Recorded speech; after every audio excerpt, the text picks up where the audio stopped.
शीला आहे. मला तीन मुली आहे आणि हा एकच मुलगा आहे 2 नंबरचा. तो जन्मताही असा आहे. त्याला लहानपणापासून आम्ही हॉस्टेललाच ठेवतोय, कारण आमच्याकडनं काही होत नाही. आता दिवसेंदिवस त्याचंही वय वाढत चाललंय, माझंही वय वाढलंय आणि त्याचे बाबा जाऊन 5 वर्ष झाले. मला फक्त पेन्शनवरतीच म्हणजे सगळं काही करावं लागतंय.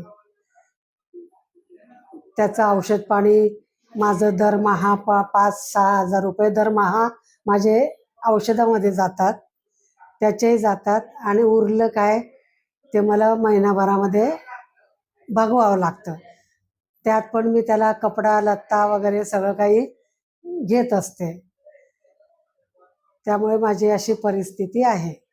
तुम्ही त्याला अजय हां वामनराव घुले हां विद्यार्थी आहे, त्याला तुम्ही 2020-21 मध्ये आपल्या शाळेमध्ये 21 मध्ये आणलं त्याला. तर तुम्हाला तेव्हा आणि आता मध्ये काय फरक जाणवला आणि तुम्हाला कुठेतरी मोकळा श्वास घेता आला का? तुम्हाला थोडंसं स्वतःला हो, वयाप्रमाणे जगता आलं? तो हॉस्टेलमध्ये असल्यामुळे मला बरंचसं बरं वाटतं. घरी ठेवायला काही हरकत नाही, पण तो घरी राहण्यासारखा नाही आहे. त्याला खूप बडबड करायला आवडते, बोलायला आवडतं, म्हणून तो म्हणतो मला घरीच ठेवा. पण मी त्याला सांभाळू शकत नाही. वय झाल्यामुळे मलाही खूप त्रास आहे, बरेच आजार आहे मला. त्याच्यामुळे मी त्याला नेहमी आम्ही लहानपणापासून हॉस्टेलला ठेवलेलं आहे. नमस्कार, मी अजय घुले याचा भाचा आहे. आधी मामा घरी असायचा त्यावेळेला खूप बडबड, कधीतरी थोडंसं ओव्हर हायपर झाल्यावर त्रास वगैरे द्यायचा. आणि हॉस्टेलला असल्यामुळे मग आजी एकटी असल्यामुळे तिला तिची कामं, तिचं दिवसाचं रुटीन तिला सांभाळायला बरं पडतं.